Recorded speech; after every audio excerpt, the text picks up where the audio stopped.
Hello friend, स्वागत है आप सबका हमारे YouTube channel learn with tech by Arvind Yadav पे। चलिए आज हम लोग जो है उत्तर प्रदेश पुलिस कांस्टेबल सामान्य हिंदी का जो है प्रश्न देखते हैं, जो 2024 में परीक्षा निरस्त होने के बाद हुई थी। 6 पालियों, कितनी पालियों में, वो 5 दिनों तक शायद परीक्षा चली थी। तो उन सभी का जो है अध्ययन हम लोग करेंगे 31 तारीख, 30 तारीख और 25, 24 और 23 को, यानी 23, 24, 25 और 30 और 31 को जो परीक्षा हुई थी उसका जो है प्रैक्टिस करेंगे। उसके बाद जो है इसमें कुल प्रैक्टिस सेट हैं 50, तो उन सभी 50 प्रैक्टिस सेटों का जो है अध्ययन हम लोग करते हैं। तो क्रम से हम लोग जो है दो दो सेट रोज करेंगे। अब एक और क्वेश्चन नंबर 1 है, एक और अजगरहि लखी एक और मृगाय, बिकल बटोही बीच ही परियो मूर्छा खाए। इस पंक्ति में कौन सा रस है? इस पंक्ति में जो है कौन सा रस है? तो इसमें जो है भयानक रस है। कौन सा रस है? भयानक रस। तो एक और अजगरहि लखी एक और मृगाय, बिकल बटोही बीच ही पर्यो मूर्छा खाए। उपयुक्त पंक्तियों में जो है भयानक रस है, जहाँ पर विभाव, अनुभव और व्यभिचारी भावों के जो है संयोग से भय की जो है अभिव्यक्ति होती है, वहां पर जो है भयानक रस की उत्पत्ति होती है। नेक्स्ट क्वेश्चन नंबर 2 हमारा है, निम्नलिखित में कौन सा शब्दालंकार नहीं है? श्लेष, अनुप्रास, यमक और रूपक। इसमें से जो है कौन सा शब्दालंकार नहीं है? तो ऑप्शन नंबर जो बी है, रूपक, ये जो है शब्दालंकार नहीं है। शब्दालंकार के कितने भेद हैं? 3। तो अनुप्रास, यमक और श्लेष शब्दालंकार के भेद हैं, जबकि ये रूपक अलंकार जो है अर्थालंकार के भेद होते हैं। तो शब्दालंकार में कौन कौन से हैं? शब्दालंकार में अनुप्रास अलंकार, यमक अलंकार और श्लेष अलंकार है, जबकि अर्थालंकार के अंतर्गत जो है रूपक अलंकार आता है। जब उपमेय में उपमान का अभेद आरोप किया जाए, जब उपमेय में उपमान का अभेद आरोप किया जाए तो उसे रूपक अलंकार कहते हैं। जैसे मया मैं तो चंद्र खिलौना लय हूँ, मया मैं तो चंद्र खिलौना लय हूँ, इसमें जो है रूपक अलंकार है। क्वेश्चन नंबर 3, जब दो व्यंजन एक साथ मिलते हैं उन्हें क्या कहते हैं? जब दो व्यंजन एक साथ मिलते हैं तो उनको क्या कहते हैं? तो उन्हें जो है संयुक्त व्यंजन कहते हैं, महाप्राण कहते हैं, अंतस्थ और अल्पप्राण। तो क्या कहते हैं? उनको संयुक्त व्यंजन कहते हैं। जैसे छत्री वाला छ, तो क नीचे हलंत है, आधा क धन स बराबर छ, ज धन इ बराबर य, त धन र बराबर त्र, स धन र बराबर स। ये सभी जो है संयुक्त व्यंजन है। संयुक्त व्यंजनों की संख्या कितनी होती है? 4 होती है। नेक्स्ट हमारा क्वेश्चन नंबर 4 है, अगम आगम शब्द का सही अर्थ क्या है? अगम और आगम का जो है सही अर्थ क्या है? अगम का अर्थ है दुर्लभ और आगम का अर्थ है उत्पत्ति। दुर्लभ उत्पत्ति यानी अगम मतलब दुर्लभ, कहते हैं कि किसी चीज का अगम हो गया यानी दुर्लभ हो गया, और आगम मतलब आने का वो है यानी उत्पत्ति होती है। तो इसका correct answer option number C हो जाएगा। नेक्स्ट हमारा क्वेश्चन नंबर 5 है, निम्नलिखित में से मूक का अनेकार्थक शब्द कौन सा नहीं है? मूक का अनेकार्थक शब्द कौन सा नहीं है? शांत, गूंगा, विवश और चुप। मूक, मूक मतलब एकदम जो है चुप होता है यानी शांत होता है। मूक मतलब एकदम बोलने वाला नहीं, जो बोलता नहीं वो मूक होता है। मूक यानी शांत होता है। दिए गए विकल्पों में विवश, गूंगा, चुप, मूक के अनेकार्थी शब्द हैं। क्या है? अनेकार्थी शब्द हैं। कौन सा नहीं है? सॉरी, इसमें देखिए मूक, यही क्वेश्चन जो है हमको एग्जाम में गलती जो है करवाता है। कौन सा नहीं है? मूक का अनेकार्थक शब्द कौन नहीं है? मूक माने विवश, गूंगा, चुप, मूक के जो है अनेकार्थी, जबकि शांत जो है मूक के अनेकार्थी शब्द नहीं है। तब विकल्प ए जो है इसका सही उत्तर हो जाएगा। नेक्स्ट हमारा क्वेश्चन नंबर जो है 6 है, निजवाचक सर्वनाम का प्रयोग किस वाक्य में हुआ है? निजवाचक सर्वनाम का प्रयोग किसमें हुआ था? अपनों से क्या छिपाना, आप भले तो जग भला, आज अपनापन कहाँ है, यह मेरी निजी पुस्तक है। तो इसमें निजवाचक का प्रयोग जो है किसमें हुआ था? तो इसमें ऑप्शन नंबर सी, यानी यह मेरी जो है निजी पुस्तक है, इसमें जो है निजवाचक सर्वनाम का प्रयोग हुआ है। ये जो है यूपी कांस्टेबल 23 तारीख को जो है जो पेपर हुआ था, तो उसका जो है एग्जाम का जो है एनालिसिस हम लोग कर रहे हैं हिंदी का। सॉरी, इसमें जो है कौन सा निजवाचक सर्वनाम है? निजवाचक सर्वनाम कौन सा है? अपनों से क्या छिपाना, यह मेरी निजी पुस्तक है, ये नहीं है निजवाचक। आप भले तो जग भला, ये जो है निजवाचक सर्वनाम का उदाहरण है। आप भले तो जग भला इस वाक्य में निजवाचक सर्वनाम है। जिस सार्वजनिक शब्द से निजता का बोध हो उसे निजवाचक सर्वनाम कहते हैं। इसका परसक जो है क्या होता है? आप होता है। क्या भूलूं क्या याद करूं हरिवंश राय बच्चन की आत्मकथा श्रृंखला का कौन सा भाग है? क्या भूलूं क्या याद करूं हरिवंश राय की आत्मकथा श्रृंखला का कौन सा भाग है ये? तो ये जो है पहला भाग है। हरिवंश राय की जो है आत्मकथा का जो है पहला भाग क्या है? क्या भूलूं क्या याद करूं। यह आत्मकथा जो है 4 भाग में विभाजित थी। 3 इस प्रकार है: नीड़ का निर्माण, फिर, बसेरे से दूर, 10 द्वार से सोपान तक। नीड़ का निर्माण, बसेरे से दूर, 10 द्वार से सोपान तक जो है ये इसके अन्य प्रमुख भाग थे। हिंदी भाषा के लिए साहित्य अकादमी पुरस्कार, हिंदी भाषा के लिए साहित्य अकादमी पुरस्कार प्रथम विजेता कौन थे? हिंदी साहित्य अकादमी पुरस्कार के लिए जो है सर्वप्रथम विजेता कौन थे? तो माखनलाल चतुर्वेदी थे। कौन? किसके लिए? हिंद तरंगिणी पुस्तक के लिए। किसके लिए? हिंद तरंगिणी पुस्तक के लिए। कब? 1955 में इनको जो है साहित्य अकादमी पुरस्कार दिया गया था। नेक्स्ट हमारा वयोवृद्ध का सही संधि विच्छेद क्या है? वयोवृद्ध का सही संधि विच्छेद क्या है? वयः धन वृद्धि। क्या है? वयः धन वृद्धि। ऑप्शन नंबर डी सही हो जाएगा। 2019 में 2019 का साहित्य अकादमी पुरस्कार किस रचनाकार को दिया गया था? 2019 का जो है साहित्य अकादमी पुरस्कार नंद किशोर आचार्य को दिया गया था। इसको नंद किशोर आचार्य को जो है इनकी कृति का नाम था छीलते हुए अपने को, यानी कविता के लिए जो छीलते हुए अपने को, इस कविता के लिए इनको जो है ये प्रदान किया गया था। नेक्स्ट हमारा क्वेश्चन नंबर 11 है, देश प्रेम में कौन सा समास है? देश प्रेम में जो है कौन सा समास है? देश प्रेम में जो है हमारा तत्पुरुष समास है। कौन सा? तत्पुरुष समास जो है देश प्रेम में हो जाता है। वे समासिक पद जिसका उत्तर पद प्रधान है और प्रथम पद जो है गौड़ हो उसे तत्पुरुष समास कहते हैं। जुबान पर लगाम न होना, इसका अर्थ क्या है? जुबान पर जो है लगाम न होना, इसका अर्थ क्या है? तो सर्वत्र अपनी वाग्मिता दिखाना। जुबान पर लगाम न होना इसका जो है मतलब ऑप्शन नंबर जो है बी इसका करेक्ट आंसर हो जाएगा।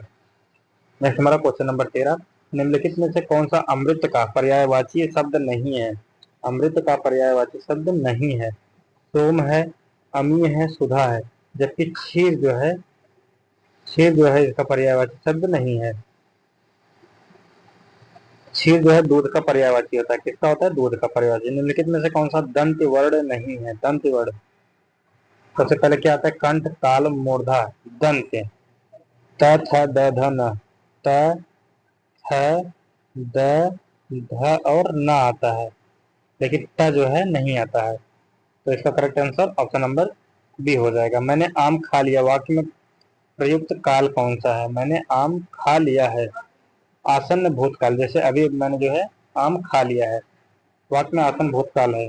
भूतकाल की वह क्रिया जो हाल ही में जो है घटित होती है, जो हाल ही में घटित होती है वहां पे आसन्न भूतकालिक क्रिया कहलाती है। क्वेश्चन नंबर 16, किसी एक में ही जो है आस्था रखने वाला वाक्यांश के लिए क्या हो जाएगा? किसी एक में ही आस्था रख, तो इसका करेक्ट आंसर जो हो जाएगा अनन्य। किसी एक में ही जो है आस्था रखने वाला अनन्य हो जाएगा। वाक्यांश के लिए अनन्य जो है शब्द सही सटीक उत्तर होता है। नेक्स्ट हमारा क्वेश्चन नंबर 17, निम्नलिखित शब्दों में प्रयुक्त प्रत्यय किस विकल्प में ठीक ठाक प्रदर्शित किए गए हैं? शब्द जो है धमाका, लड़ाकू, उड़ाक और छिलका, इनका प्रत्यय धमाका में जो है कौन सा प्रत्यय है? आका। लड़ाकू में आकू और लड़ाक में आक, छिलका में का। तो इसका करेक्ट आंसर जो है ऑप्शन नंबर जो है ए हो जाएगा। करेक्ट आंसर ऑप्शन ए हो जाएगा। क्वेश्चन नंबर 18, शुद्ध वाक्य का चयन कीजिए। शुद्ध वाक्य कौन सा है? चयन कीजिए। मध्यकालीन युग में कलाओं की बहुत उन्नति हुई। साहब ने कहा कि किसी को अंदर न जाने दिया जाए। इस समय मोहन की आयु 20 वर्ष है। वे चाहें